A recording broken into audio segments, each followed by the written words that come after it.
We welcome our guest for the evening and the artist for the evening, Professor Sudhir Kakar. I request our chairman, Mr. Diwan Manna, to please first introduce and welcome him, as well as for his wife, Catherine. I welcome Mrs. and Mr. Kakar both here.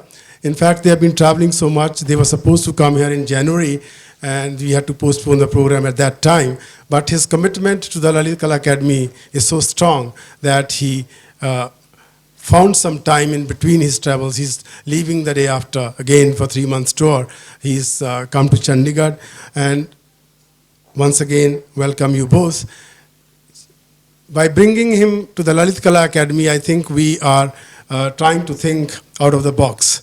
Normally, a psychoanalyst is not seen in the Lalit Kala Akademi meetings, although it's a must. In fact, when we are studying in College of Art, we were studying psychology, but somehow we think in artistic, visual art domain, it deals only with maybe art historians, art writers, art critics, and artists, of course. But I think we can have them with us, whether they are poets, theater people, filmmakers. Now the boundaries are really getting smaller and smaller, and that we will witness this evening. Thank you so much once again, all of you. Thank you so much, Sudhirji. Now, Mrs. Iqbal Judge. Thank you. Ladies and gentlemen, if you were to enter a bookshop and find the following titles on display, which would you pick up? The Inner World, Mystics and Doctors, Tales of Love, Sex and Danger, Intimate Relations, The Colors of Violence, Culture and Psyche, a translation of the Kama Sutra, On Dreams and Dreaming, and Seriously Strange, Thinking Anew About Psychical Experiences.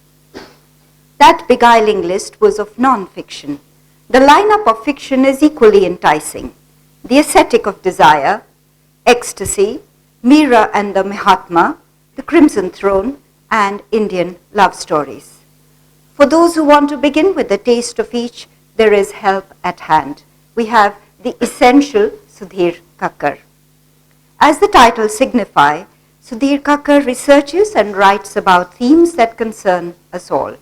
He presents to us psychoanalysis of people, well actually of ourselves, for his explorations are of the Indian psyche, our religions, cultures, and beliefs about the material as well as mystical, otherworldly realms. Listed by international journals as among the top 25 thinkers of the 21st century, Sudhir Kakar's works have been translated into 22 languages.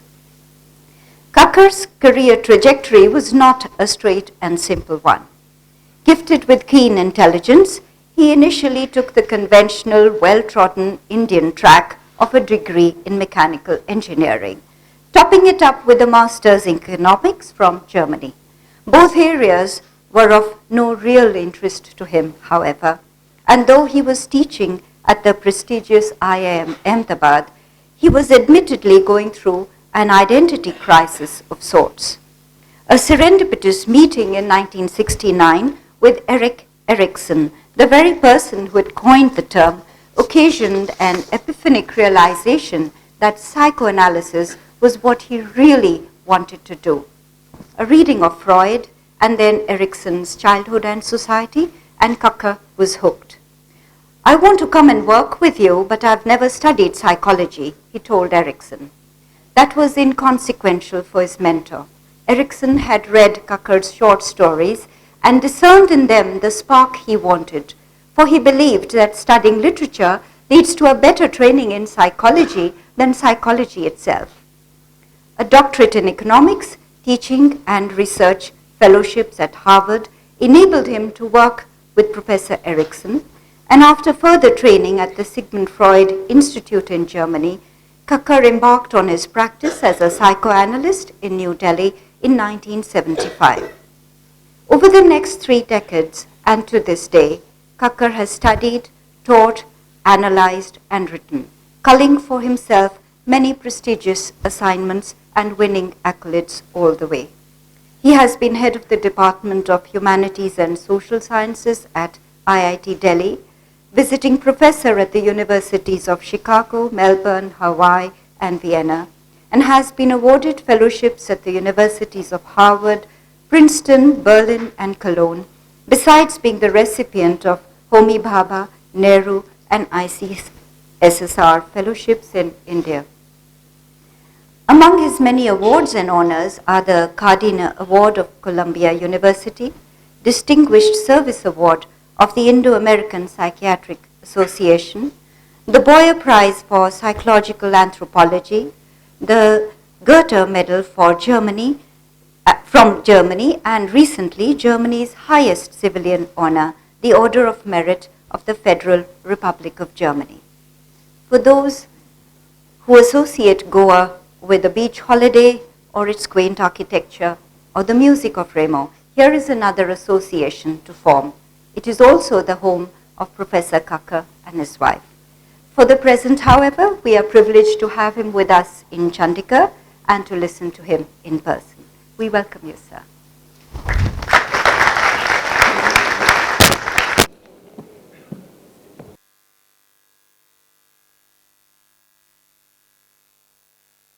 Thank you very much, Ms. Judge, for your very kind introduction. Thank you, Diwan, also for the very kind welcome and for letting me be seen in the precincts of the Lalit Kala Akademi. Thank you very much for that, too.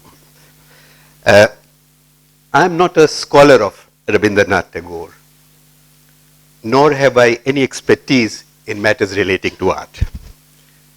Along with many others, I truly believe that there is an ultimate mystery at the heart of great art, a beauty that can all too easily vanish if we seek to understand it too easily and too quickly.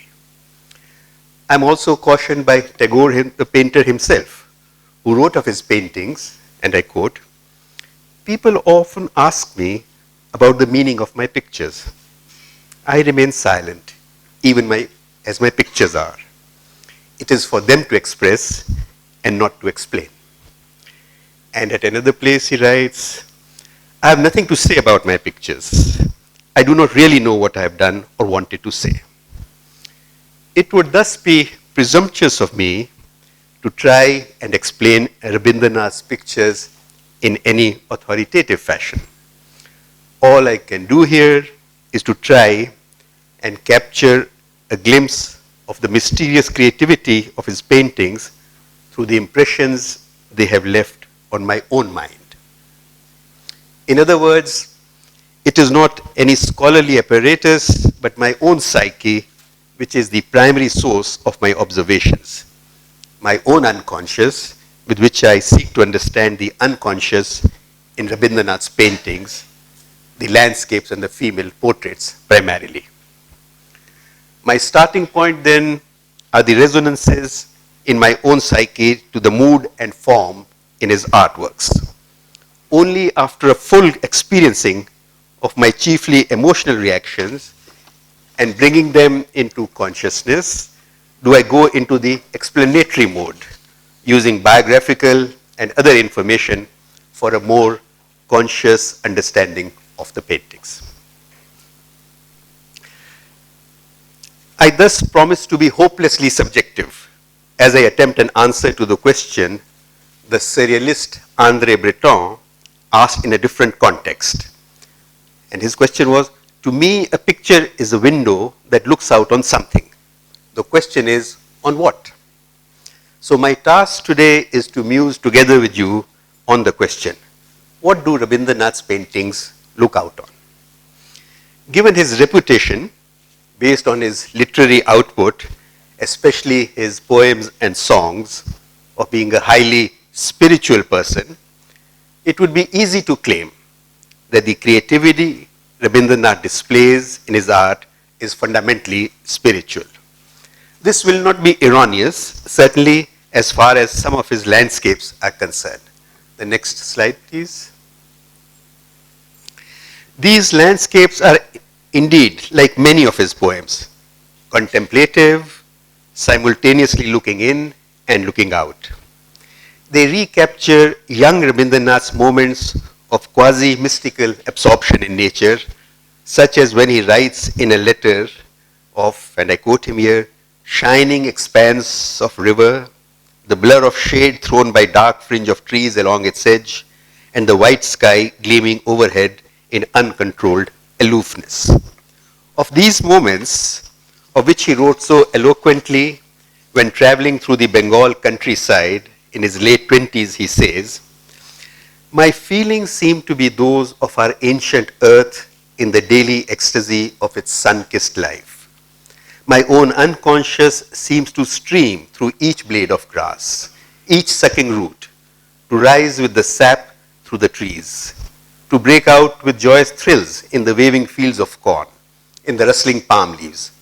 I feel impelled to give expression to my blood tie with the earth, my kinsman love for her, but I'm afraid I shall not be understood.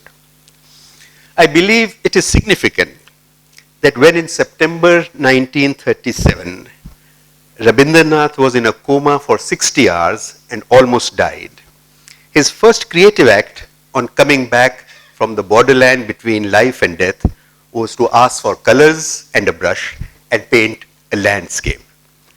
Dark trees outlined against a ghostly twilight beneath which glimmered irregular patches of white light with the hint of palest yellow.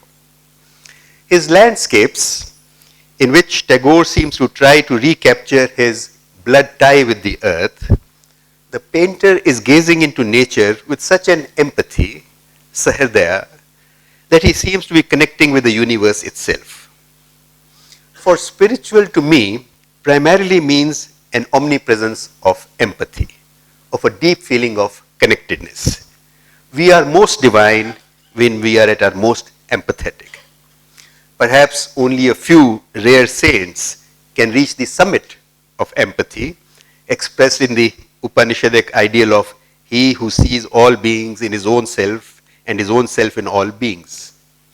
Most of us can consider ourselves fortunate if we can catch a glimpse of the peak from the base camp of an all-encompassing compassion that is so evident in Rabindranath's literary work, his songs, and some of his paintings.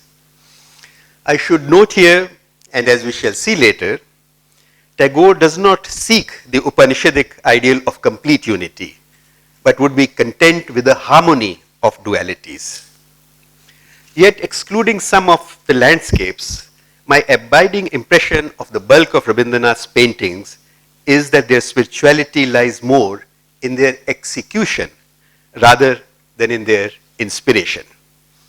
If in famous art historian Nanda Kumaraswamy's terms, artistic creativity is a two-step yoga comprising one of a meditative stance, mindfulness, and two of skilled execution, then the yoga of Rabindranath's paintings lies more in their execution.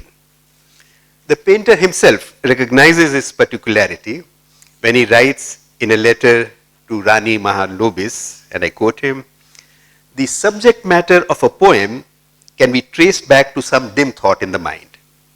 While painting, the process adopted by me is quite the reverse. First, there's a hint of a line. Then the line becomes a form. The more pronounced the form, the clearer becomes the picture of my conception. The creation of form is an endless wonder.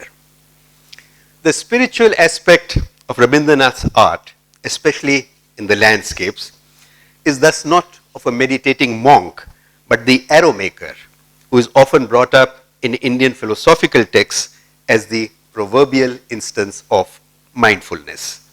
Thus, Shankaracharya, one of the greatest Indian philosophers, singles out, and I quote him, the arrow maker who perceives nothing beyond his work when he is buried in it. At the beginning of this talk, I said that I will not dispute the presence of the spiritual in Rabindranath's artistic creativity. A spirituality that is even more marked in the greater harmony of his poems and songs. Yet, there's another source of his creativity in both his poems and paintings, which we need to explore further.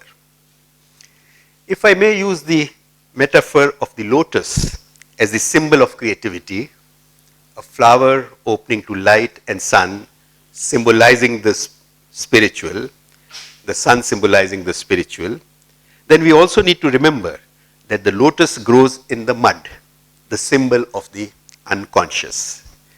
And although influential mystics such as Sri Aurobindo have tended to look down on mud, and I quote him here, one cannot discover the meaning of the lotus by analyzing the secrets of the mud in which it grows. I would still maintain that the flowering of the lotus needs the mud as much as it needs light and sun, the unconscious as much as the spiritual. The mud is not dirt, but as a mix of the elements of earth and water, it is also the ground of creativity from which it soars into air. Personally, I do not fully subscribe to either the sun or mud views on origins of artistic creativity, but to prefer to believe that it is the stem where both the spiritual and the unconscious flow into each other that is primarily responsible for the flowering of creativity. What is this unconscious, which constitutes more than 95% of our mental life and is hidden from our conscious awareness, which has little or no insight into so many of the motivations that underlie our wishes and actions? Much of this unconscious consists of automatic processes, of which we are not consciously aware. We talk, see, hear, walk automatically, react automatically to most situations, and make our emotional judgments from the heart, then from the head. But the unconscious that I'm talking of are the major themes in a person's life that have been shaped by his or her childhood and youth, direct the course of the person's life, and are repeated throughout the life cycle. Insights dawn and are more often one's lot when the work is but an unconscious continuation of one's inner theater, of one's biography in another register. In case of an artist, I would say that whatever conscious notions she may have about what she wishes to happen on the canvas, less conscious currents of feeling thought that comprise the major theme of her life also influence what takes shape. In other words, what I'm saying is that Rabindranath's paintings are also shapes of his early unconscious feelings, which he recaptures and transforms in the present through his art. This psychoanalytic approach to understanding of art has limitations because of the wide variety in works of art. It works best with artists like Edvard Munch and Pablo Picasso, and in our country, I would say M.F. Hussain and F.N. Souza, for instance, who have poured their personal lives into their work and offer abundant material for responsible psychoanalytic exploration. As we shall see later, I count Rabindranath among this group. This approach will not easily work in case of artists who work in a tradition that emphasizes faithfulness to a well-defined iconography and technique. These artists subordinate the personal in the service of an aesthetic or a religious ideal, and the personal unconscious, though present in the artwork, will be difficult to detect. It will also be difficult, though not impossible, to detect unconscious biographical themes in the work of many modern painters, where the narrative content of the painting its subject, is completely subordinated to its purely visual or formal elements, the arrangement of its lines, shapes, and colors. Of course, it is this visual music, the emotion of form, which turns the emotion of content in a painting into a work of art. But if this formal, abstract music is overpoweringly loud, it becomes difficult to hear the major unconscious themes of the artist's life story. Rabindranath is a modernist precisely because he recognizes that his paintings are animated by the music of form, which he calls rhythm. Next painting, please. As he says, and I quote him, "One thing which is common to all arts is the principle of rhythm, which transforms inert materials into living creations. My instinct for it and my training in its use led me to know that lines and colors in art are no carriers of information. They seek their rhythmic incarnation in pictures." Regarding his corrective drawings in his manuscripts, he writes, "I try to make my corrections dance, connect them in a rhythmic relationship, and transform accumulation into adornment." And at another place, "In my case, my pictures did not have their origin in trained discipline, in tradition and deliberate attempt at illustration, but in my instinct for rhythm, my pleasure in harmonious combination of lines and colors." Yet Rabindranath's paintings, especially his portraits, have enough of narrative content to let me look out into his unconscious inner life, its dominant themes having their origins in his early childhood years, which are then repeated again and again during the course of his long life, as they are repeated in all our lives. For this purpose, we will need at least a nodding acquaintance with Rabindranath's biography, especially his childhood and early youth, which are of special interest to the psychoanalyst. Just for the few people who do not know the biography, I will give it in a biography of his childhood, I will give it in a very short summary. The next slide, please. Rabindranath Tagore was the youngest living child of 14 siblings of a wealthy and prominent family of Kolkata, who were pioneers of the Bengal Renaissance that tried to combine traditional Indian culture with Western ideas. It was a highly artistic family whose creative energies flowed into many channels: music, literature, drama, and later into art. His father, Rabindranath Tagore, was an accomplished musician as well as a scholar and religious reformer who had converted to the Brahmo Samaj. He traveled a great deal and was rarely at home. Robi's mother, Sharda Devi, died when the child was young. Growing up in the vast, sprawling mansion in Jorasanko, in midst of great wealth and culture, and although surrounded by a busy extended family life, Robi was a lonely child who was mainly brought up by poor and ignorant servants who were physically abusive. Later, he was to refer to his childhood as his days under servocracy. Next slide, please. Although he loved nature and outdoors, the highly imaginative boy led a very restricted life in his living quarters, where he looked longingly out through the windows at the greenery, flowers, and trees in the garden, birds in the sky, in short, the freedom of nature. One servant in charge of Robi, for instance, tried to keep the boy from exploring the outdoors by keeping him within a circle drawn in the ground. The feelings of loneliness and of being confined were exacerbated by the fact that he refused to go to school after class 5 and was educated at home by tutors. Following the example of many of his elder brothers who were educated in England, Rabindranath did go to England when he was 17 to study law and train as a barrister, but returned after 1.5 years without finishing his studies. Actually, the only classes he attended were on literature. Rabi's one intimate companion in the years of his childhood and early youth, till his marriage at the age of 23, was his sister-in-law, Kadambari Devi, the wife of her older brother, Jyotindranath. Kadambari came to the Tagore household as a 9-year-old child bride, 2 years older than Robbie, and shared her childhood and adolescence with Robbie. They played together, read together, sang together, creating a two-person universe for themselves. Kadambari committed suicide 4 months after Rabindranath's marriage. I will come back to this later. As we know, Rabindranath came to painting late, when he was almost 70 years old.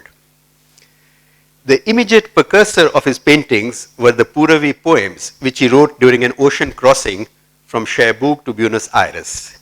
During this voyage, we are told, he was violently ill, and his mind was, as he quote, despondent with the saddest thoughts of the tragedy of love and death.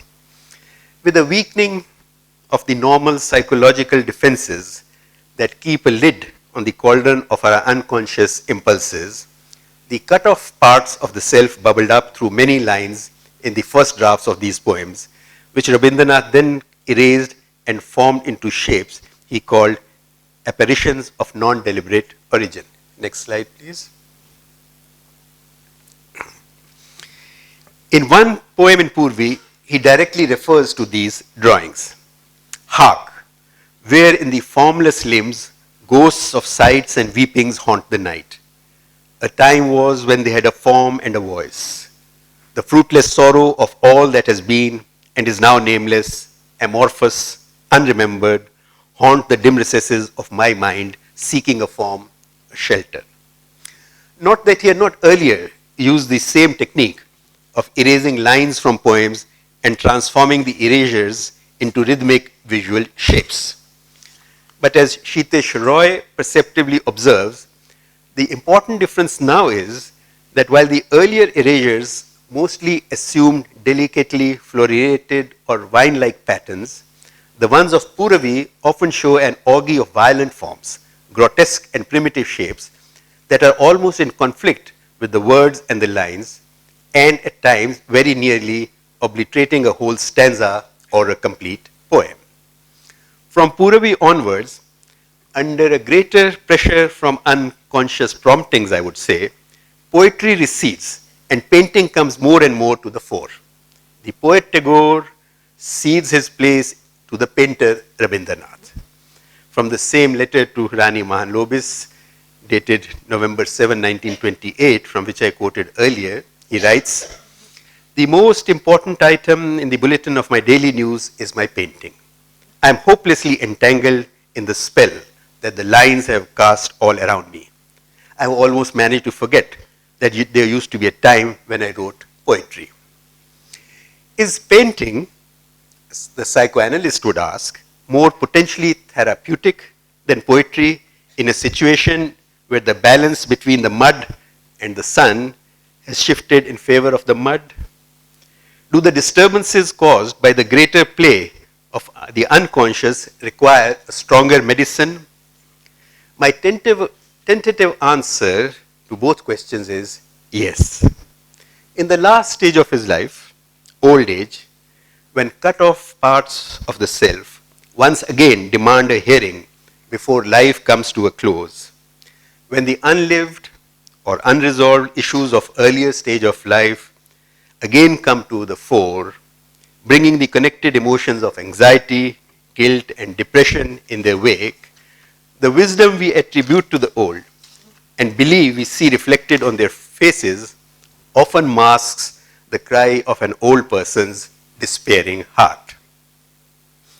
This major theme of Tagore's inner theatre, as I see it, is the urge to bring together dualities, male and female, inside and outside, Ghare Baire as one of his famous novels, India West, human divine, the works of man and inspiration of nature.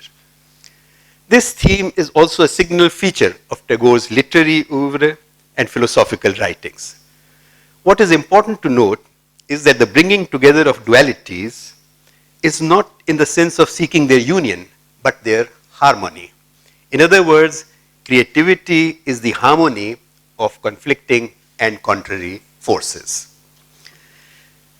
The tension between the dualities in his psyche and his striving to produce harmony among them, I believe, is the motor of Tagore's poetry and art. In a letter to C.F. Andrews, perhaps his closest friend, or as close as he could get to any other human being, Tagore writes, "I have one principle to guide my thoughts in most things of vital importance. And it is this, that the figure that represents creation is not one, but two. In the harmony of two contradictory forces, everything rests. Whenever our logic tries to simplify things by reducing the troublesome two into one, it goes wrong. Truth is beyond logic. It is the everlasting miracle. It is static and dynamic at the same time. It is ideal and real. It is finite and infinite. Contradictions may seem to hurt each other, and he says, like the finger and the string, but this contradiction produces music. When only one predominates, there is the sterility of silence." Generally, in Western explanations of artistic creativity, the focus has been only on one duality, male and female elements in the artist's psyche and their integration. Eminent artists of both genders almost universally profess that androgyny is critical to artistic productivity. They assert that, here's one quote, "Every artist is androgynous. It is the masculine in a woman and the feminine in a man that proves creative." And Coleridge, Samuel Coleridge, the poet, "The great mind must be androgynous." And Virginia Woolf, "Some collaboration has to take place in the mind between woman and man before the act of creation can be accomplished. Some marriage of opposites has to be consummated." This androgyny is not absent in Tagore's creative output. Indeed, it is a marked feature of his head studies. Next, please. And in the 12 self-portraits he created by colored doodles on a black and white photograph of himself, one is a woman, while the gender of yet another cannot be determined. Next slide, please. The harmony of the masculine and feminine is not only true of his art, but also of his person. As Erikson has observed in an unpublished essay on Tagore, and I quote him here, "Some express the androgyny only in their poetry, some in their appearance as well. And Tagore's whole appearance at the end seemed to be above the sexes. Even as in young years, he combined feminine shyness with a tall masculine body. His beard was patriarchal, but his robes veiled some mysteriously pregnant body. Ascetic Gandhi was tolerant of this flamboyant appearance. He understood that it marked Tagore's role in India and the world. For in a country smitten by the necessity to stand up against a conqueror's idol, namely the masculinity of the British beefeaters, and in a world about to surrender to a combination of technological superman and nationalist bullies, Tagore reasserted the traditional inclusion in the Indian identity of the feminine and the maternal, the sensual and the experiential, the receptive and the transcendental in human life. In Tagore's creative works, as I said earlier, the dualities are not limited to male-female, but extend to include many other oppositions. In Tagore's life, the duality theme can be traced back to the geography of his childhood.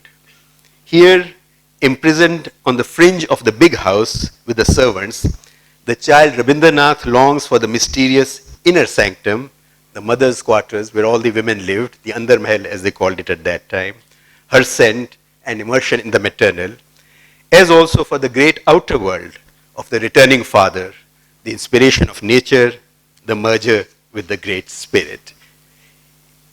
In his landscapes, perhaps as the white sky with his uncontrolled aloofness. This is the way also he described his father who used to come back, an aloof, uncontrolled aloofness. The harmony of dualities is not a one-time achievement, but a continuous process that may and often does go off the rails. The rapturous feeling that arises when the effort is successful is beyond compare, yet doomed to be evanescent. The two basic moods of this theme, sadness because the harmony is absent, and rapture when the harmony does take place, are pervasive in Rabindranath's poetry. In his paintings, though, especially in his many female portraits, the predominant mood is of sadness, or I would go even further, of melancholy. Next slide, please. Rabindranath is well aware of the depressive, sad mood of these paintings. And I quote him, "The picture has about it a sense of brooding, melancholy. Don't you notice it? Most of my pictures I like that. They lack laughter. I do not know why this should be so, when I like a good laugh myself and love to make others laugh. Probably I have a touch of sadness deep down." Next slide, please. In their dark colors, profusion of shadows, the expressions on their half-covered faces, I see not the sadness of loss, the mourning for a beloved person, where the relationship was only positive, but deep down in the unconscious, the melancholy of the loss of a vitally important relationship that was marked by some ambivalence, where the mourning also has a strain of guilt and perhaps also bitterness at having been abandoned. Shifting from his paintings to his life, who was this woman, the other half of the important relationship? We are told that in a conversation with Nandlal Bose, Rabindranath said that while drawing the female face, he is reminded of his sister-in-law, Kadambari Devi. I quote him, "The look of the eyes of Natun Bhutan, as he called her, have become so deeply imprinted on my mind that I can never forget them, and when I paint portraits, quite often her glowing eyes present themselves before my sight. Probably that is why the eyes in my portraits take after her eyes." He had composed a celebrated song in her memory, "Noino Shomukhe Tumi Nai, you appear not in front of my eyes, yet you have found a place at the center of my vision." Next slide, please. We know that Rabindranath's relationship with Kadambari was the most intimate one of his childhood and early youth. Only 4 months after Rabindranath's marriage, Kadambari committed suicide. We know from his own testimony that this was a traumatic event of his life. And I quote him here from his autobiography. "All around, the trees, the soil, the water, the sun, the moon, the stars, remained as immovably true as before. And yet the person who was as truly there, who through 1,000 points of contact with life, mind and heart, was so very much more true for me, had vanished in an instant like a dream." To a young Amiya Chakravarti, who a decade or so later became Tagore's literary secretary for a period of time, Tagore wrote in 1917, "Once when I was about your age, I suffered a devastating sorrow similar to yours now. A very close relative of mine committed suicide, and she had been my life's total support, right from childhood onward. And so with her unexpected death, it was as if the earth itself receded from beneath my feet, as though the skies above me all went dark. My universe turned empty, my zest for life departed." It was as if Kadambari's death forbade Rabindranath from ever planting another garden of love around him. He would marry a barely literate child bride who is not mentioned even once in his 2 autobiographical writings. He would have many friends through his long life, but never admit another human being to deep intimacy. His relationships would be tangential, points of contact, not full abutments. At the age of 53, he confesses to a friend, "I do not know how to heal the hurts that painfully surprise my friends when in their intercourse with me they stumble against fences that can never be removed. Surely you know by this time that I have something elusive in me which eludes myself not less than others. This loneliness often becomes hard for me to bear, but I have my ample compensation, and I dare say it will bear fruit for others who know what to expect from it. 10 years later, he is much more regretful. I carry an infinite space of loneliness around my soul, through which the voice of my personal life very often does not reach my friends, for which I suffer more than they do. I have my yearning for the personal world as much as any other mortal, or perhaps more. But my destiny seems to be careful that in my life's experiences, I should only have the touch of personality and not the ties of it. In fact, I've constantly been deprived of opportunities for intimate, long-lasting attachments of companionship. Then again, I have such an extreme delicacy of sensitiveness with regards to personal relationship that even when I acknowledge and welcome it, I cannot invite it to the immediate closeness of my life. Death, the final revelation of our essential loneliness, the land to which no one will ever accompany us, became a preoccupation with Rabindranath, and he wrote about it frequently. Elizabeth Kubler-Ross, the author of the widely read and influential On Death and Dying, believed that no one had thought more deeply on death than Rabindranath Tagore, and printed his quotations at the head of each chapter. Tagore's profound loneliness and inability to form deep ties of attachment is certainly a part of the mud, which contributes to, but does not wholly account for the flowering of the lotus.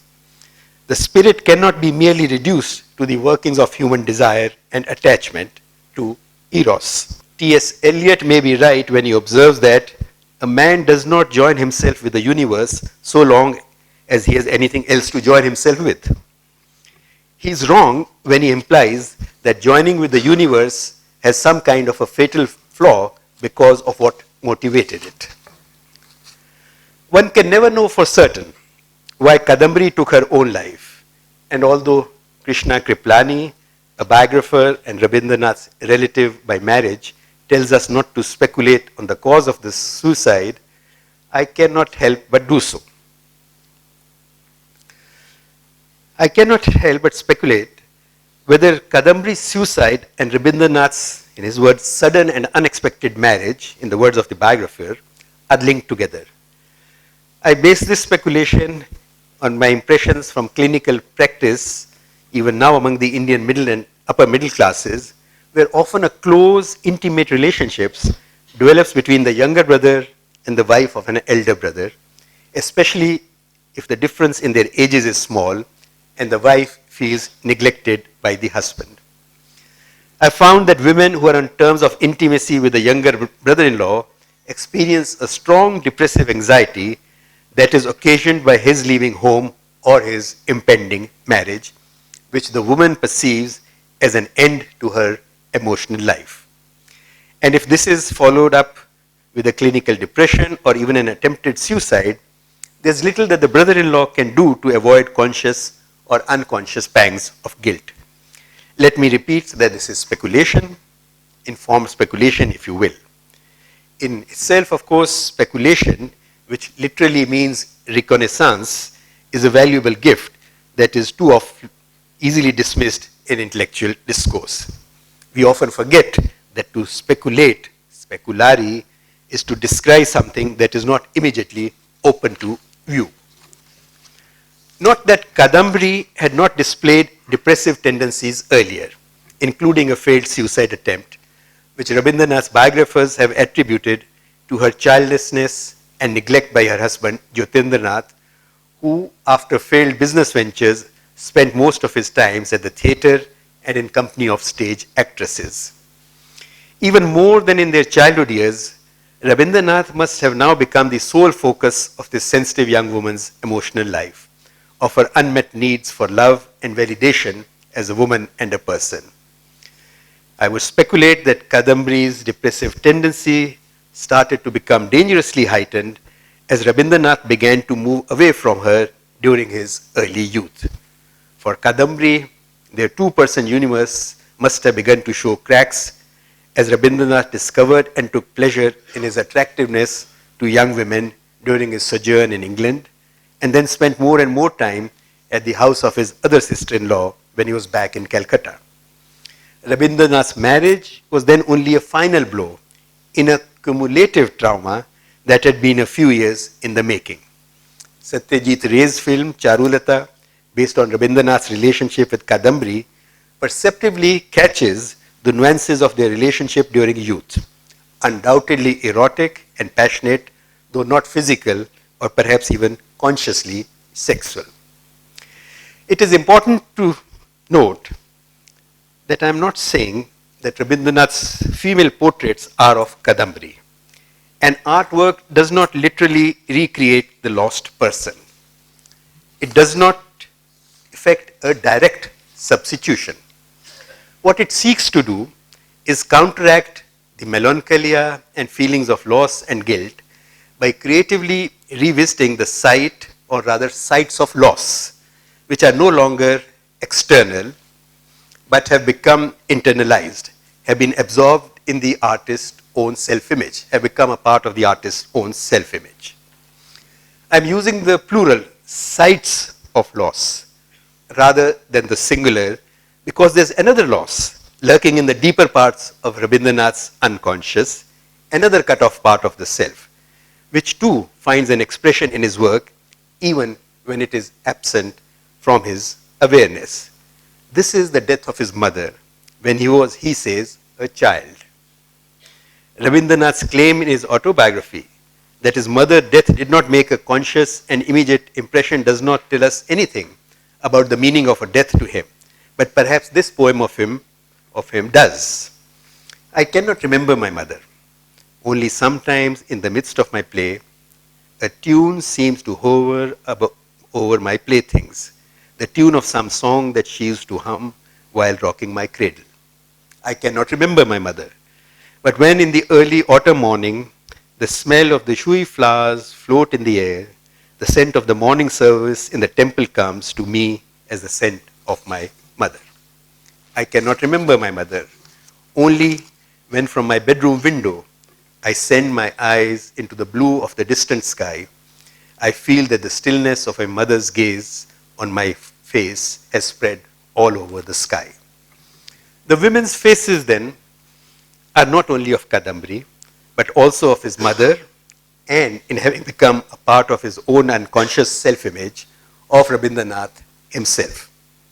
I believe that it is in these female portraits, more than any other creative expressions, where the mud is most evident. It is in these paintings that Rabindranath sought to ease his unconscious disquiets, reintegrate the cut-off parts of the self from his early life that rose to the surface in his old age. Next slide, please. Such attempts at self-healing have been shown to be common in lives of many creative geniuses in the West, and indeed have been attested to by the artists themselves. The German poet Rainer Maria Rilke wrote, "My work is really nothing but a self-treatment." Similarly, the novelist Graham Greene asserted that, quote, "Writing is a form of therapy. Sometimes I wonder how all those who do not write, compose, or paint can manage to escape the madness, the melancholia, the panic fear which is inherent in the human situation." The self-healing is not always successful, and artists sometimes exaggerate the benefit of their creativity. Artistic creativity, though potentially effective in various degrees to control or lessen symptoms, or even narcissistically comforting insight, cannot produce a deep and permanent structural change in the psyche. On the other hand, it is true that for certain artists, not to write, paint, sculpt, make music may lead to a drastic psychic disintegration. Thus, although the American poet Sylvia Plath referred to, quote, poetry as therapy, and the English writer Virginia Woolf relied on her art to keep her head sane, both women committed suicide. To return to Rabindranath's paintings, next please. For me, in these portraits, the old painter is not only mourning the losses of his childhood and youth, but also forgiving the boy Robbie for his ambivalent feelings of being abandoned by the mother. For a child, a parent's death is first and foremost an abandonment. Being compassionate with young Rabindranath's guilt at having betrayed the love of his life, Kadambari, as he now merges his own self-image with images of the two women. And in these fleeting moments of harmony with the dead women that he captures in his paintings, moments that combine the mud and the sunlight, Rabindranath temporarily transcends existential loneliness and intimations of mortality, even as he inexorably moves towards his own death, towards the words of the German poet Goethe, death as the eternal feminine. At the end, let me say that I disagree with Oscar Wilde when he remarks, to reveal art and conceal the artist is art's aim. However imperfectly or blurred, art does reveal the artist. What I wanted to do here was to illuminate the formative period of Rabindranath Tagore's psychological life, its motivations, vulnerabilities, and conflicts, which had an impact on the artistic creativity of his landscapes and portraits.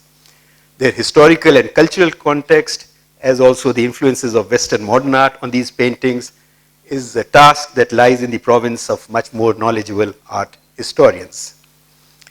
Indian aesthetic theories have been wonderful in elaborating the sun and light that make the lotus flower. My observations on Rabindranath's paintings is a modest attempt to redress the balance, to pay homage to the humble mud. Thank you. And next slide also, please.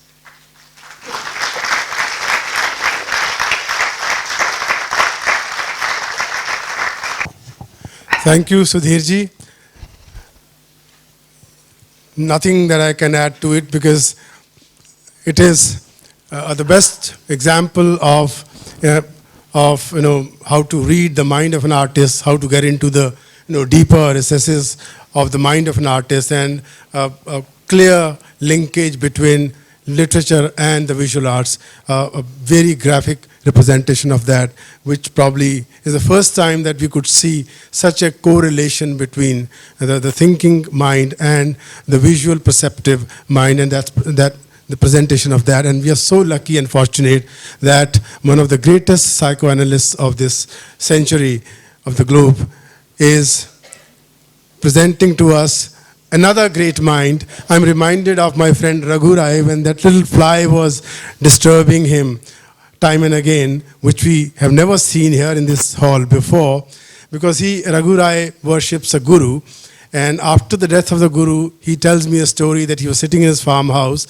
A little butterfly comes again and again and sits on, sometimes on his head, sometimes on his forehead, sometimes on his lips, sometimes on the glass of wine which he was drinking. Then he said, I suddenly realized it's Guruji himself who is trying to catch my attention or have a sip of wine which I was having. The analogy is that that fly could be Tagore himself.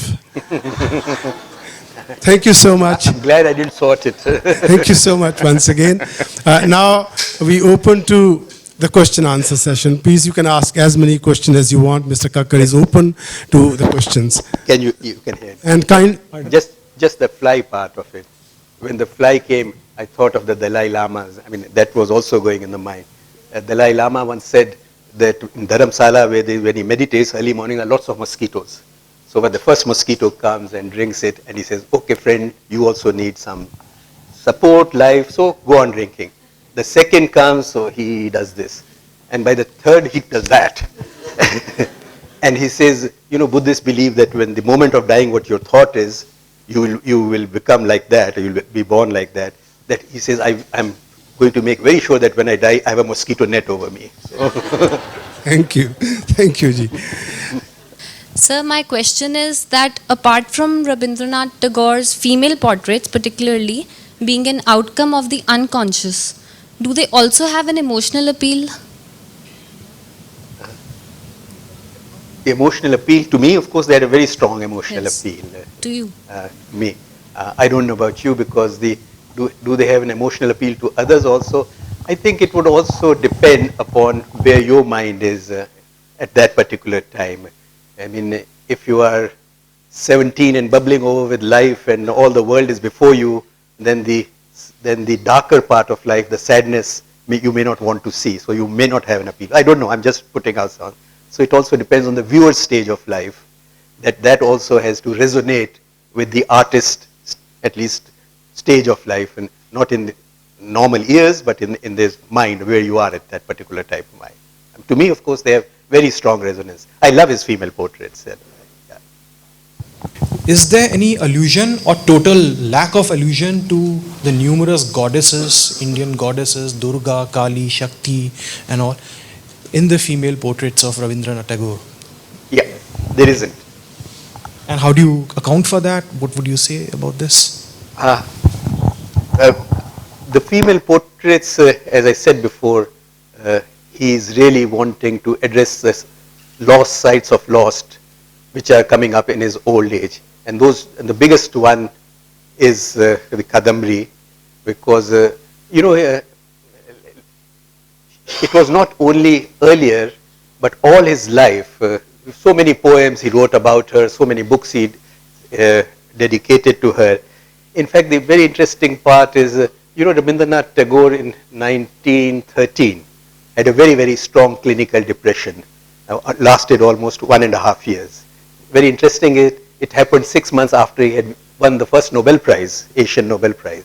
So all the world was saying how great you are, all the inner world was saying how terrible you are, and he's writing it, I want to commit suicide, etc. And he had just read, I mean, there were other tragedies which had taken place. 3 of his children had died in their years, his father had died, so he was thinking of his father. But when the depression took place, he wrote a poem about Kadambari Devi, about of seeing her photograph, what it makes him feel. And this Kadambari Devi kept on coming all his life. So his interest, the female goddesses were not really of any interest to him at all. It was the very, I think, human goddesses, his mother and Kadambari which he had lost.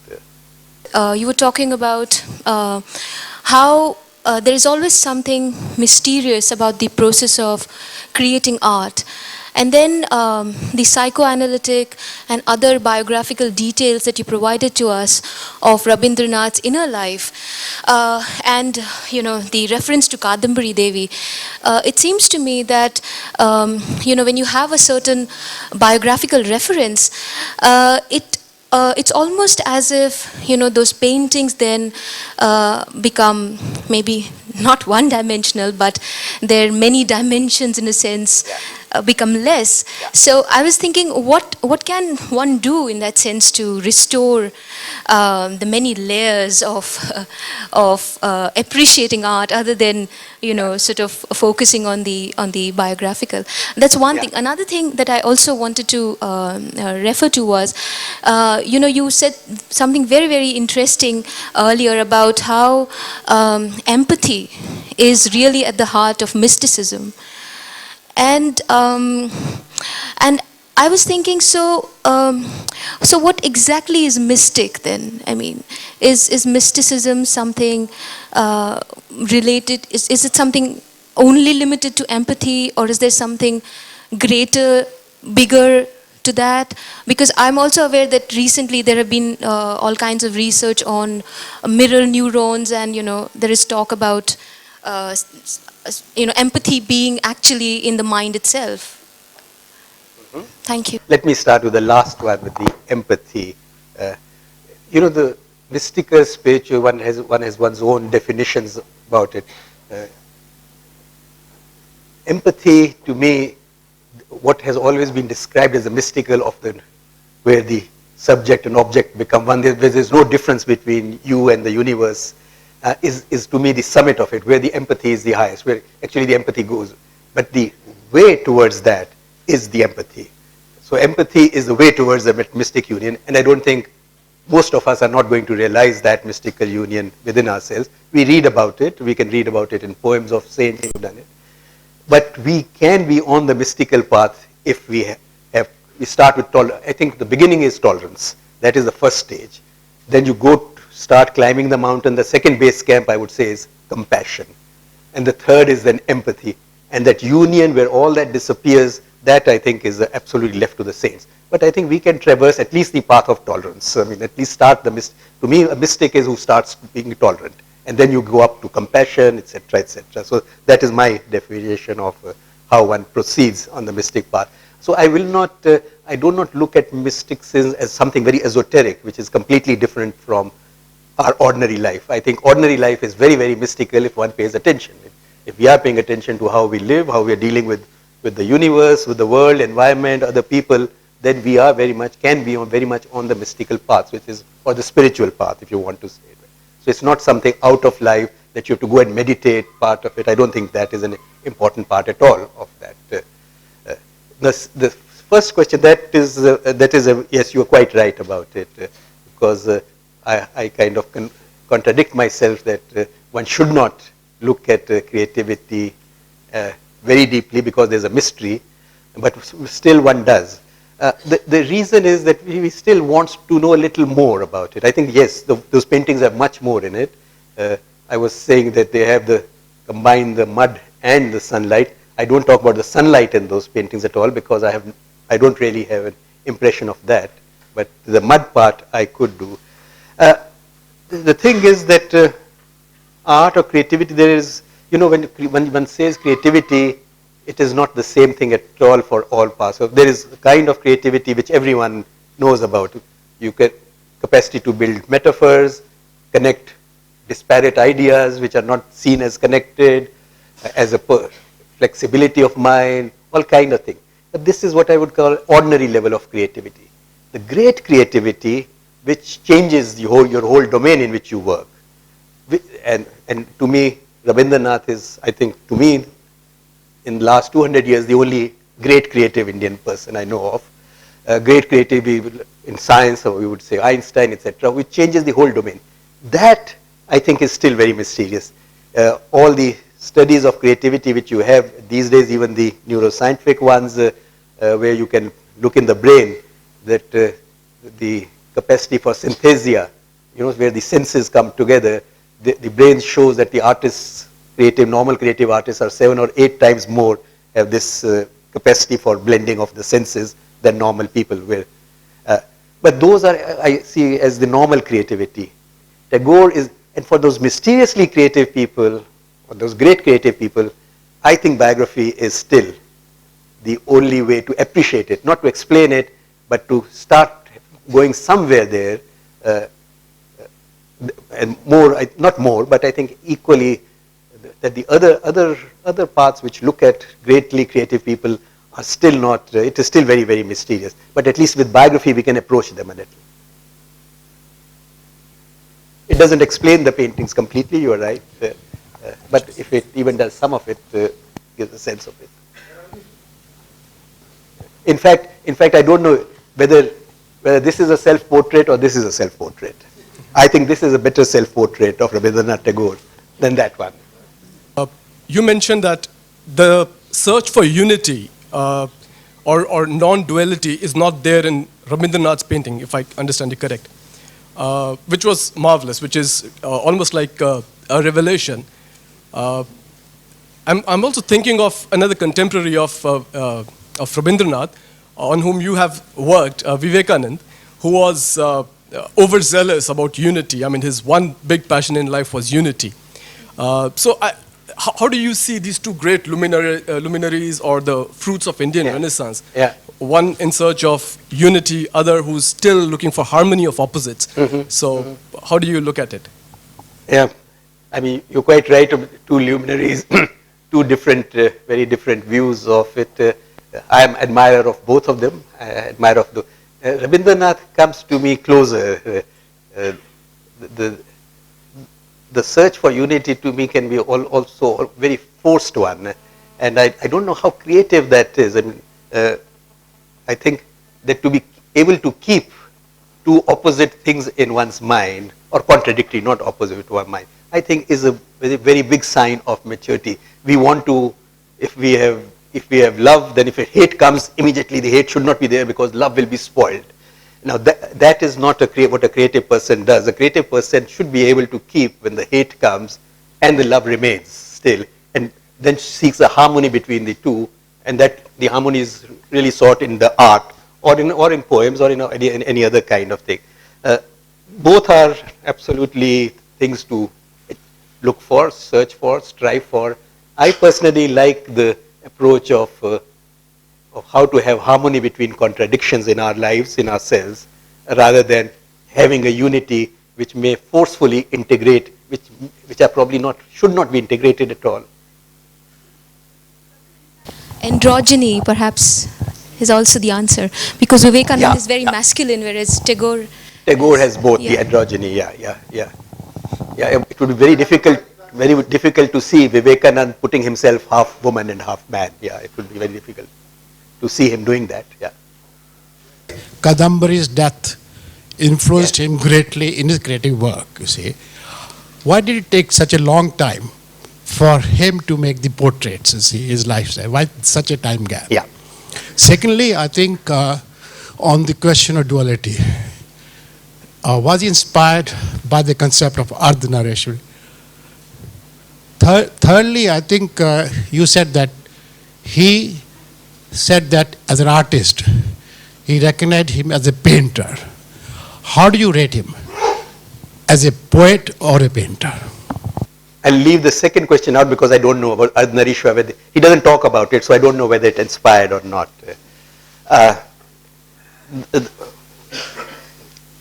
The first question is a very interesting one. You know, when I started working, this is an older version which you have here because I have now just finished a book which comes out in September called Young Tagore, The Makings of a Genius, and it is only up to the age of 22. So not when he's a great man, but those years. So I was reading his autobiographies, and it was very strange because he says very great, how terrible it was when my mother died. We were such small little children, and we didn't know what's happening. And this Kadambari then came and looked for them, and so looked at it, and I said, he's 14 years old. Now that can't be. He's not a small child. A 14-year-old child doesn't write like that. So that's where my kind of psychoanalytic instinct started. Here there is some problem. Here is something which he's not acknowledging, does not want to acknowledge, either the pain of it or whatever it is. So that he had, I think, completely cut off that part of how terrible he must have felt. But then again, when I looked at it, actually what happened was that at the age of 6, it was the custom at that time that small children in those very rich families would take small boys, not children, of the female quarters, the Andar Mahal where the women lived, they were banished. So first for 6 years you were completely with your mother, and he was the youngest child, 13th living child. So the mother was completely embracing him or for him, and then suddenly you are out in servants' quarters. You can't go back again to your mother. So actually his mother's death did take place when he was 6 years old. Psychologically she had died then, so it was not the actual death which he's talking about when he's writing at the age of 14, that he was a small child and completely depressed. So psychologically, I think he was right what he was writing about. So he did cut it off for a long time, and that's what I was saying, that if we cut off any parts of ourselves, important part of ourselves at certain age, it's not that it is gone. It is going to catch up. Life will bring that up sometime. And mostly it is old age when one's psychological defenses are not so strong, because physically you're not strong, and also you are going towards, mortality coming up. Then all the cut-off parts of the self which you have cut off earlier, regrets, something which you should have done, memories, etc., do come up. So at this, I think the portrait started coming up when he was age of 70, 71. Also he was ill, he was getting ill. And so that is, I think, why it was that mother's death was completely cut off. He doesn't talk about it at all in 2 autobiographies he wrote, but in his paintings he's very much there. Then the other question was, do I admire him as a painter or as a poet?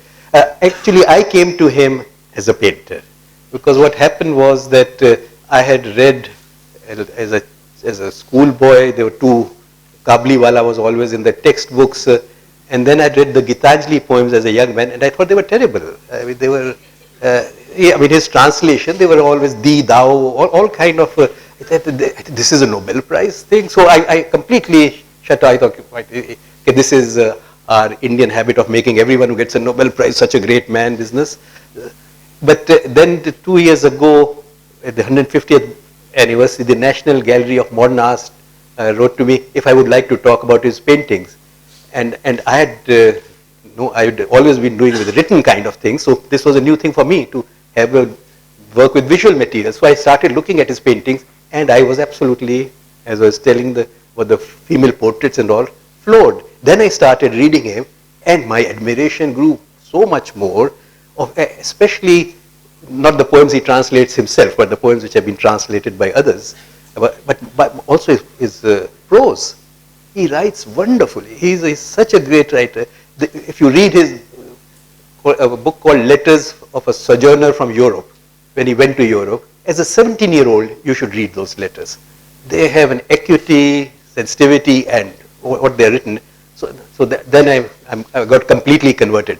But when I was writing it, I had to be sure that I do not keep on complete conversion from a denigration into idealization. Then I have to come back in the middle somewhere. I hope I did do that. So this is how I would say I admired him painter. Now I admire him as a poet. I heard some reference to Professor Erickson's unpublished essay on Tagore. Yeah. So do we see this analysis, psychoanalysis of his art as a Erickson Kakar reading, or did you see elements of Freud and probably Professor Carl Jung, who himself was into pen and ink drawings, and then Winnicott analyzing drawings of children with the absent mother, the good enough mother? Yeah. Or is it an all-inclusive thing of disintegration, integration, and reintegration in various stages of life? Yeah. Well, I mean, of course, all those what one has experienced, what one has read, all flows into what one does. Erickson's own essay is just a 2-page thing, so it's not. Which he did in a seminar on the human life cycle. Somebody presented a paper on Tagore and his comments. So it's not a real essay. But yes, I mean, they all come together. And I think also maybe the subject which one chooses at a stage of life, at my stage of life, I would also determines how one deals with it. So I wouldn't be able to say who's who in it. They are all, I hope, in harmony, and if not in, they shouldn't be in unity, but at least Jung, Freud, Erickson, all are in harmony.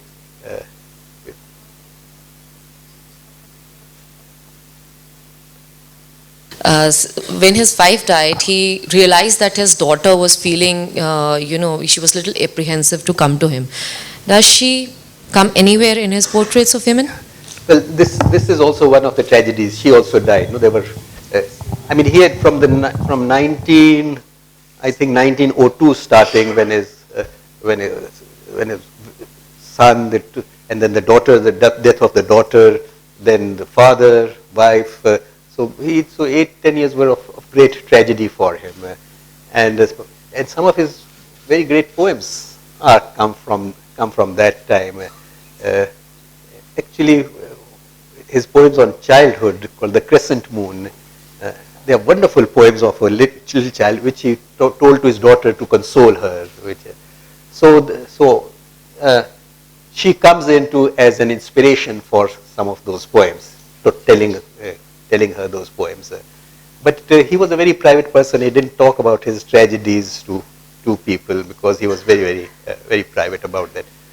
I mean, only when he was in Great Depression, he wrote to C.F. Andrews. That is the only person who he was little close to. It's strange. I mean, Andrews, who I don't know how he was very close to Gandhi. Andrews was a big friend of Gandhi and of Tagore. How he got the confidence, etc. Must have been a very remarkable man to get such closeness with two of our leading figures in life. बहुत कुछ अंग्रेजी में था, दिक्कत आई, कोई बात नहीं. मैं ये जानना चाहता हूँ, एक साहित्यकार, आप साहित्यकार भी हैं, और एक पेंटर, दोनों की जो हम साइको एनालिसिस करते हैं, दोनों क्या क्या चिंतन करते हैं? किस प्रकार से मैं ये आया था, मैं देखना चाहता था रविंद्रनाथ टैगोर जी ने जो साहित्य लिखा, क्या वो उनकी पेंटिंग्स के माध्यम से भी हमारे पास आया है? पर ऐसा कुछ दिखाई नहीं दिया कि अब उनकी एक मानसिक स्थिति जो थी वो हमने इनकी पेंटिंग्स में यहाँ देखी है। अगर कुछ ऐसा आपके पास उदाहरण है तो अगर बता सकते हैं तो धन्यवाद। लेकिन जैसे आपने कहा कि उनकी पेंटिंग्स का और साहित्य का दोनों का मिलन तो मैं नहीं कह सकूंगा, लेकिन उनकी पेंटिंग साहित्य के बाद शुरू हुई है। और जब उन्होंने अपनी पेंटिंग शुरू करी तो उनका यही था कि इसके पेंटिंग्स मुझे जो मैं जहां तक इस आयु में जहां तक पहुंचा हूं, मुझे बहुत ज्यादा संतुलन देती है साहित्य के वजह से। तो उसी की मैं बात कर रहा था कि क्यों देती हैं, पेंटिंग्स में क्या है जो साहित्य से ज्यादा मानसिक संतुलन देती है। और मैं उसको कैसे अप्रोच करता हूं, तो मैंने इससे यही कि साइकोएनालिस्ट अप्रोच करता है पढ़ने से नहीं, कि पहले देखने से और मेरे भावनाओं को क्या हो रहा है। तो मैं अपने अंदर देख रहा हूं कि मेरी भावनाओं को, मुझे उदासी हो रही है, कैसी किस्म की उदासी हो रही है और क्यों हो रही है, और फिर उसके बाद उनका साहित्य पढ़ना वगैरह, उसकी अपनी उदासी को समझने के लिए उनका साहित्य पढ़ के या उनकी बायोग्राफी पढ़ के, उनका जीवनी पढ़ के, तो साइकोएनालिस्ट की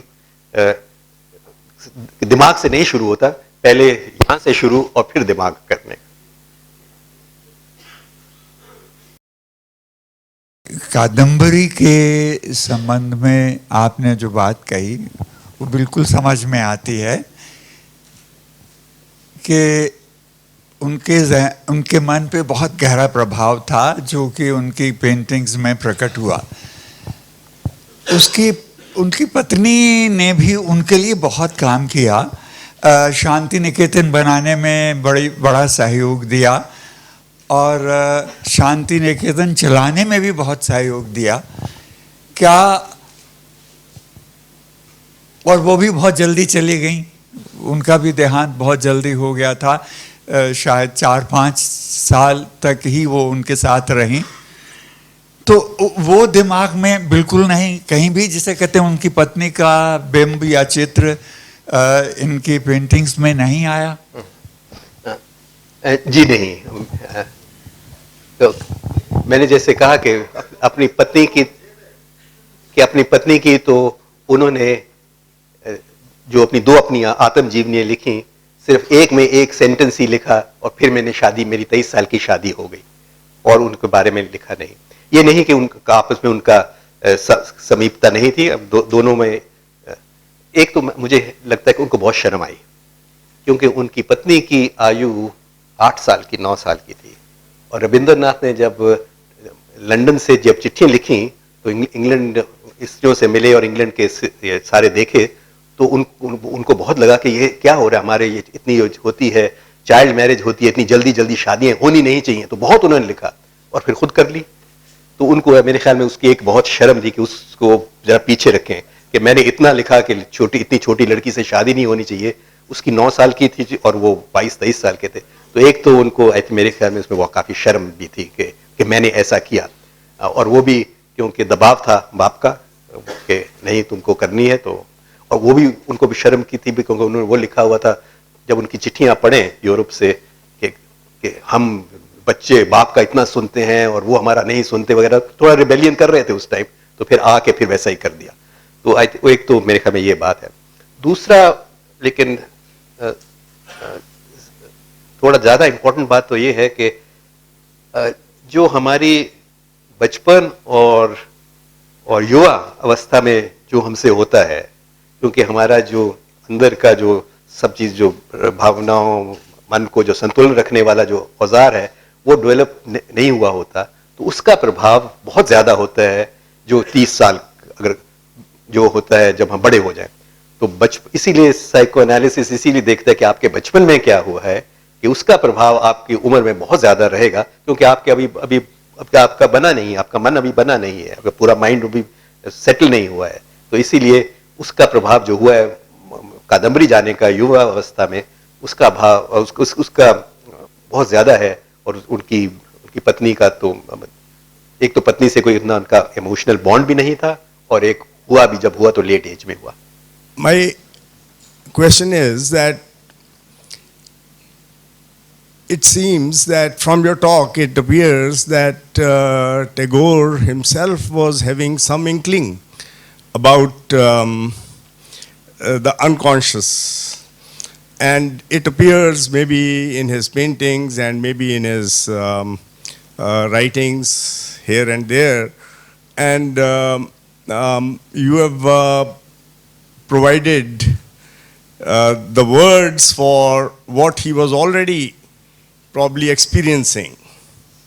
Yes, I think you're quite right. I mean, he does it in his poems, paintings, experiencing, and he always recognized that his unconscious is much more, not much more, that it is the sole function of sole provider of his inspiration. He wrote also that most of my plays which he wrote have to come to me in dreams. So he was a very serious watcher of his dreams also, because he translated them into his literary work also. So he was of course, very much interested in the unconscious. Right in the beginning, I'm your admirer. I read quite a bit of it. I'm waiting for a time when the Academy will ask you to write on some other painter. Because when I was learning to write or understand, most of the people, and I've been to Shantiniketan, most of the people were thinking that the contemporaries of Rabindranath Tagore at that time were giants of art. And his paintings do not have that stature, unless you have to excavate, explore, get more out of it. I want you to start painting sometimes. You are an absolutely great painter of words, sir. Please. Thank you very much. But I believe in delegation, and I've delegated that. Okay, no, it's not because it's her own. Who can paint much better, which is my wife. I mean, she is a painter, so I sit on the sidelines and clap and encourage. I can't paint. Simply, I want to thank you that what my perception of Tagore was, you have given a very different perception. You have added another dimension to that perception. And thank you very much. I am just an economics teacher. I just came here with my daughter, and I'm so much enlightened, and you have given me to think about Tagore, say so much away from his writings, something different. Which is very admiring. Well, thank you, but I hope the difference was not, the difference was only that what you see behind that venerable, etc., is a very interesting human being. I do not know. I mean, the psychologist friend of mine said that he would like you to paint Tagore. I am not sure whether he was asking you to paint Tagore or paint your understanding or exposition of Tagore's paintings. I mean, if that was what he demanded, that again was very obvious in today's presentation. And I have a feeling that there is some kind of inherent reductiveness in your exposition the moment you build the categories of mud and the lotus. I think that this very binary could really become less inauthentic if you could see the organicity, if you had worked out the organicity of the relationship between the mud and the lotus in terms of his paintings. I mean, I am throwing up this for your, for your kind consideration. You see, the moment we try to analyze the understanding and enjoyment, I think Eliot settles this issue in his Frontiers of Criticism. And understanding justifies itself only, it promotes enjoyment of a work of art. And enjoyment likewise justifies itself only, it promotes understanding of a work of art.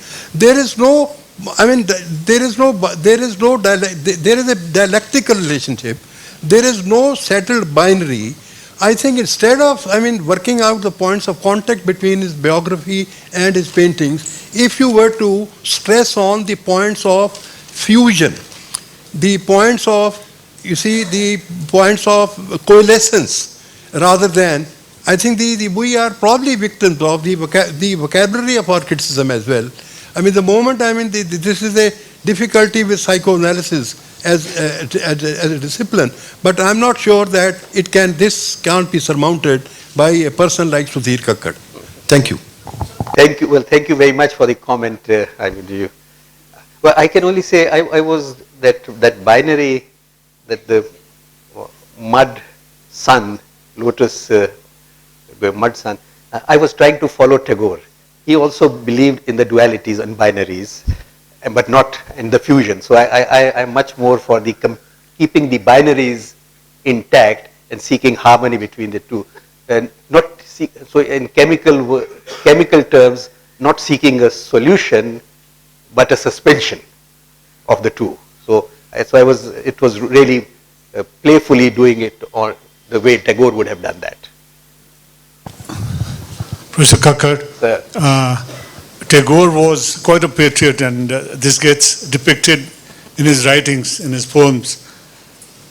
Does his patriotism also come through his paintings? I haven't seen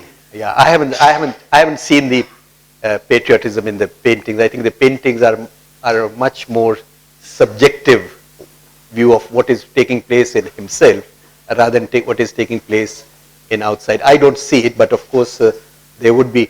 I mean, they just have produced these 4 volumes, Chitravali. All the paintings now have come out, in 3,000 of them. So I haven't looked through them. But the ones I have seen, I haven't seen any of the patriotism part in those paintings. I have a very personal perception about most of the towering personalities. Yeah. They have a hint of, as you said about Tagore as well, there is a hint of depression in their personal lives, a hint of abominable lull to their personality. As a psychoanalyst, do you think, can you account of a reason why this is so? Now, this is actually, this is an old Western trope of melancholy and artist, that they go together. It's, I think, the melancholia. If you see, the painting for that is Albert Durer's self-portrait, but all the Rodin's thinker. So this has somehow become that. First, it used to be madness and the artist, that they go together. That is from Aristotle, Plato, etc. All madness, gods come and they have to be mad. But then when we came to the modern times, it has become melancholia. And there were also physical explanations that the artists have black bile which comes up. So it has been a Western trope all through, melancholia and the artist. Now, which has not been our tradition at all. If we read what artists should be in the Shilp Shastra, so he has to be prudent, not given to any excess at all, no alcohol, nothing at all, very different from the artist which is functioning. So my, of course, view was, this is fine, let me look for that. But in Tagore, unfortunately, not fortunately, I mean, because I'm much more able to deal as a psychoanalyst with melancholia than with prudence. No, I mean, but prudence is not that interesting. Melancholia tells a much nicer story than, and everything is really a story. So my telling about Tagore is my story about him, and if it is interesting, I think it is also because of the presence of those kind of things. So maybe I may be overstating the melancholia. I don't know. It could be. It is only, as I said, refracted through my mind and through psychoanalysis. Indian art, past one particularly, that belongs to anonymity. So in the absence of biographies or names, how would one proceed to analyze a painting? Thank you. I think I said at the beginning that biographies is applies to a very small part of art, where the artist does produce his biography in his paintings, and many artists don't. And kind of art they do, when it becomes very abstract, where there is no narrative content, there's no narration in the paintings, you can't really do that. Although then you can have very small kind of analysis of art, say for a painter, what's the abstract, the beginning of abstract, sorry, the American Pollock. Now there you can see which of his paintings, the last paintings he does, that he's going to break down. He's going to commit suicide. The amount of complete disintegration in the paintings. So there one can see in the paintings itself. But that is a very, very small thing. I mean, he suffered from manic depression. He was a complete manic. And there you can see in this painting when is the manic time and when is the depressive time, which he's expressing there. But that is not enough. That is really kind of a diagnosis, which is not interesting enough. You really need, from my viewpoint, the story, the life story, to make those connections and to learn oneself something. And that is very, very, as you said, rare with artists. But I'm sure in Indian, if anyone wanted to start doing that, I mentioned only two people which I'm sure, Hussain and Souza. I'm sure there is more than enough, both biographical material and the narrative. They are also very narrative content in their paintings, that one could do that. But I have some small clarifications I want for myself. Yes. The traditional psychoanalytic theory very clearly emphasizes the intrusion of unconscious forces in the aesthetic creation, and very remarkably you have demonstrated with the analysis of Tagore's paintings, and that driven home very clearly. I just wanted to know that if aesthetic creation is a unity, it reflects the psychic unity, that if we had or I should put it another way, the same kind of analysis should be applicable to the other aesthetic creations of Tagore's. For instance, when we are analyzing his Gitanjali or poetry, probably at that time this expression of unconscious was not very clearly manifest, because he started painting only in the last decade of his life, and probably he had become more vulnerable at that time. This is one thing which I wanted to know, that whether this kind of analysis should be applicable if psychoanalytic theory is scientifically valid. The traditional.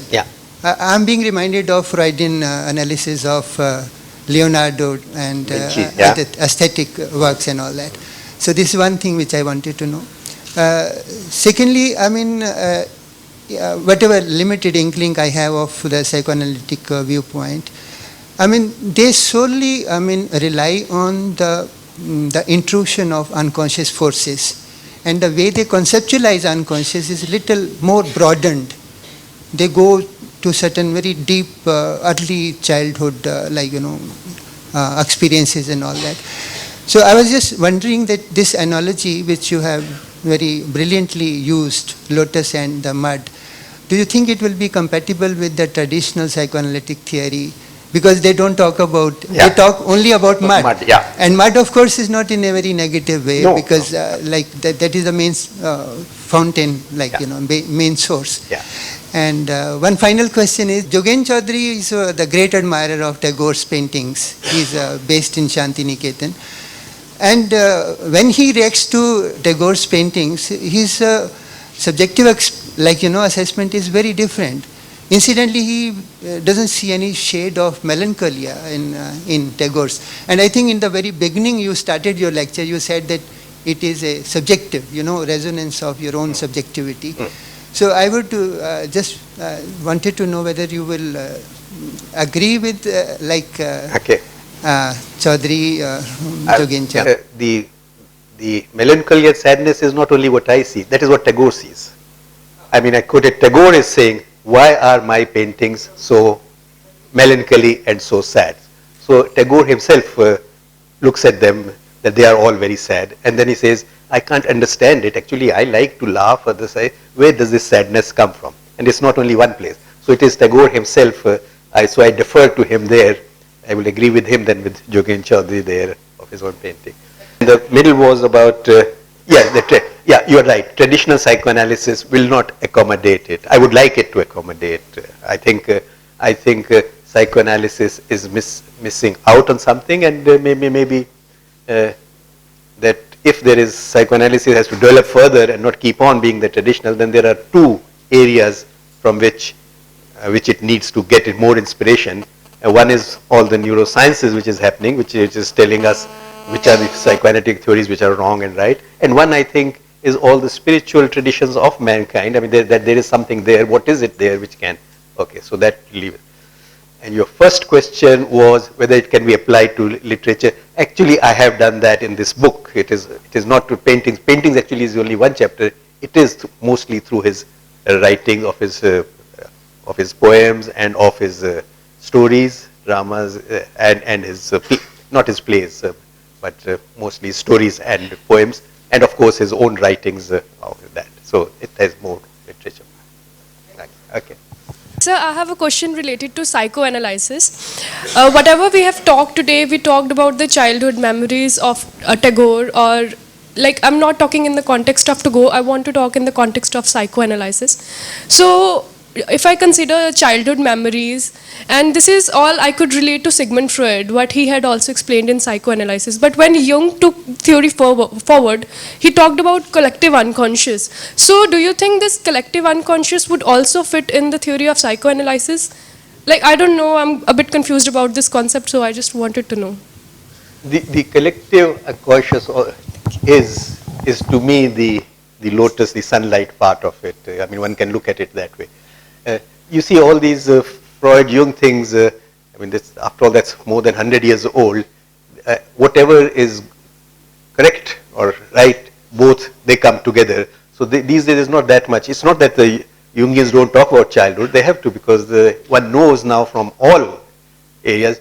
In fact, all the modern psychological research and the neurosciences prove that the early childhood is much more important than even Freud thought.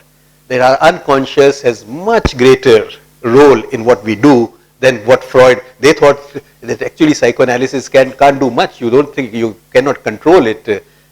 The analogy which used to be given was, which was Freud taken from Plato, of unconscious is the wild horses and the rider is your conscious mind which has to control it. No, that's not true at all. You can't control it. Now the analogy is that the unconscious is this big elephant on which there is a small mahout sitting. So to control, you think you're going to fight with the elephant? Forget it. You can only nudge it in some directions if you know the physiology of the elephant. Otherwise, let the elephant carry you where you want. So it's become a very, very different part. In fact, much stronger than Freud. You know, I mean, when an infant, there are 1 billion neurosynapses being in the brain every 1 minute. I mean, the brain is a humming being formed. And what they found out that the connection with the mother is very, very crucial in building those synapses. A rat mother which licks its puppy is creating more synapses in the brain. The brain is developing much more than a mother which is not doing it. So there's a lot of stuff which is kind of supporting psychoanalysis, and some not. But actually, that it is what is not supporting it, that the importance that the brain keeps on changing all through life. It's not that you are completely gone after 5-10 years, but those 5 years extremely importance of it. Would that take care of the questions? Okay, now I can then also. She was one of the two artists who asked a question. It makes me wonder whether it is due to lack of reading by the artist, or is it lack of kind of interventions in the colleges of art by well-read and thinkers like yourself, or is it all the questions by people who are already either psychologists or writers or teaching somewhere, but mostly artists have refrained from asking questions. This worries me a lot. I think artists should have participated in a much bigger manner, but I do not know whether this kind of intervention is necessary or not, because artists are supposed to sometimes, work from their heart, not from their mind sometimes. But that again can be debated later. Thank you so much once again, Kakarji. You're very kind, very generous, and you have made us think a lot once again. I think Academy will remember for a long, long time that a person like you who came and shared your thoughts and ideas about the visual arts and how the mind of an artist works, it is really revealing and also encouraging for many of us. Thank you, and thank you all of you for giving us more than 2 hours. Thank you. Please keep coming again.